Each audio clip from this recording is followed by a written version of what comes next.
This is an AQA Psychology GCSE revision video for the Paper 2 topic of brain and neuropsychology with a specific focus on Hebb's theory of neuronal growth. So to begin, there are 3 statements on the screen for you to decide whether you think they are true or false. So the first one is playing video games changes the structure of your brain. The second one is meditation can change the structure of your brain. And finally, driving a taxi can change the structure of your brain.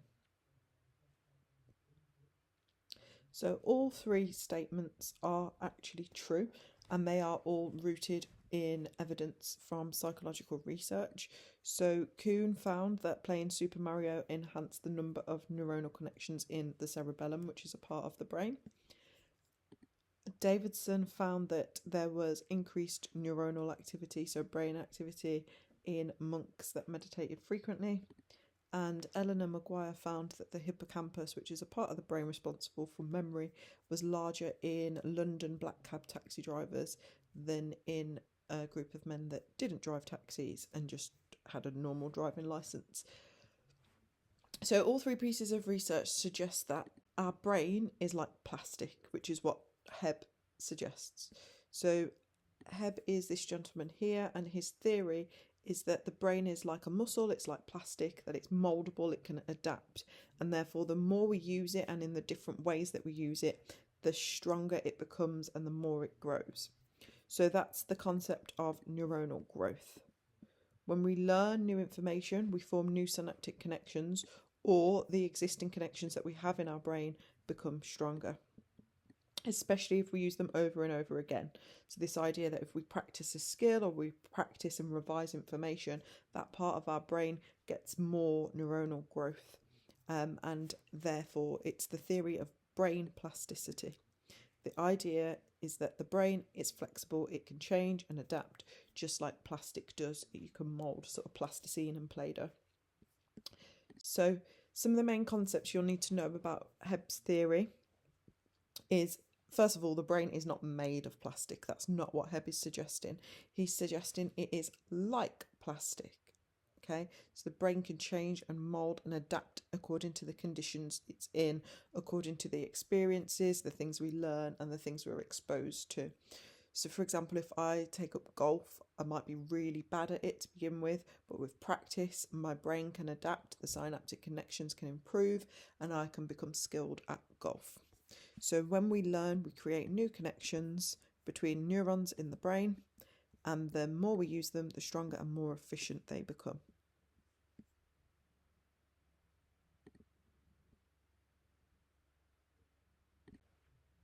Secondly, you need to understand this key term, engram. So Hebb suggests that learning produces engrams in our brain, which is why there's a little picture of a sparkler here, because when you light a sparkler, it leaves a trace behind it. And so this idea is the same in our brains, that when we learn, we have neurons that fire together in groups, and they leave traces in our brain, which we call an engram. So the more the learning happens, the more we revisit and practice it, the stronger these connections grow. They change physically in our brain and grow. So we often have a more efficient and effective brain. And the little slogan that Hebb uses that you can use in your exam is this idea that cells that fire together wire together. Now, the technical term for that is a cell assembly. So when you think about an assembly in general, the context in school, they call them assemblies because it's when a whole year group comes together, everyone assembles together.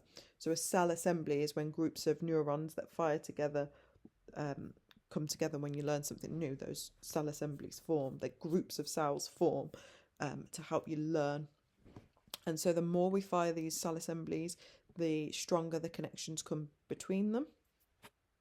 And again, they change and grow physically so that they're more efficient in processing new learning. They become almost sort of second nature. They are much easier to access the more you use them, as this image sort of demonstrates here with the green dots. The more you use them, the quicker you can access that connection, the quicker you can recall information or hit a golf ball properly. So that is the AO1. Those are the main things to know about Hebb's theory. So just to recap, number 1, the brain is like plastic. that it can mould and adapt to new learning and experiences. Number 2, learning produces an engram. So when we learn, we leave a trace behind in our brain, and that is called an engram. And then number 3, cell assemblies are formed, cells that wire together, fire together. The more we use these neurons in our brain, the stronger they grow, the faster those connections, the more efficient our brain becomes. So this is now an opportunity to pause the video and have a think about how you could evaluate Hebb's theory. What things could you say are good and bad about Hebb's theory? And then I will talk you through each slide, which has some pointers and some things for you to consider.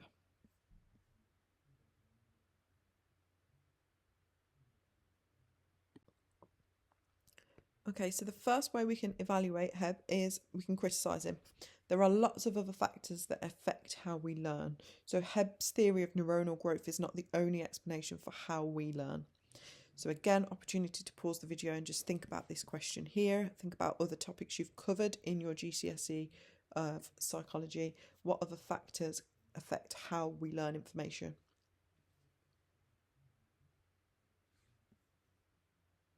Okay, some ideas you might have thought of.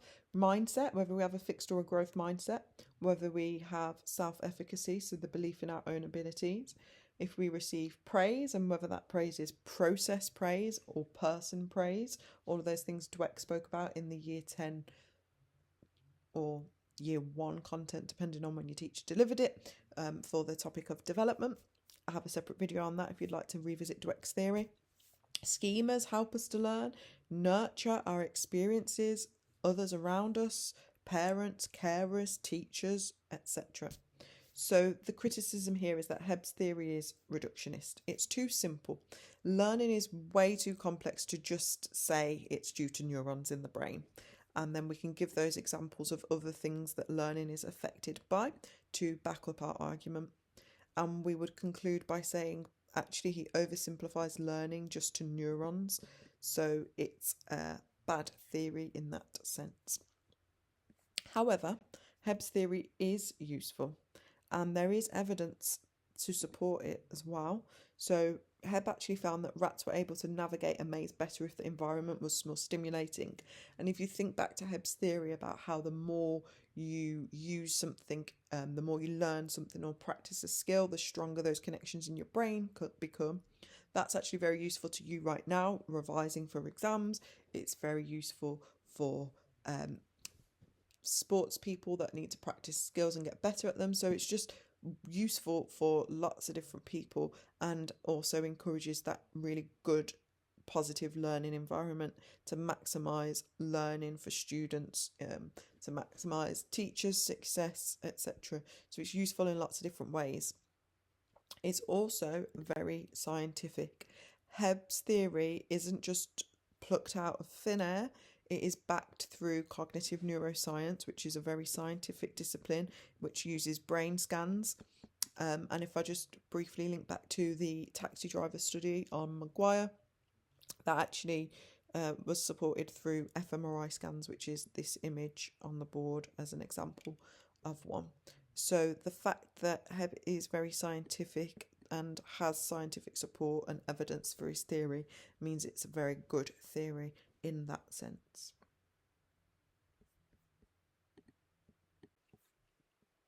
Okay, so now is your opportunity to recap Hebb's theory. You'll get a nice summary of the AO1, the description of Hebb's theory, as well as some evaluation. So questions 1 to 8 are your basic recall, your facts, your AO1. So that would be very useful for everyone. And then at the bottom is the AO3, the evaluation for Hebb's theory, of which you would only need to go into a lot of detail if you're aiming for anything higher than a grade 7. So I recommend everybody learns at least 2 evaluation points for Hebb's theory, but if you want a grade 8 or 9, then you will need to know all of them. So this is your opportunity to pause the video and have a go at these questions before I show you the answers.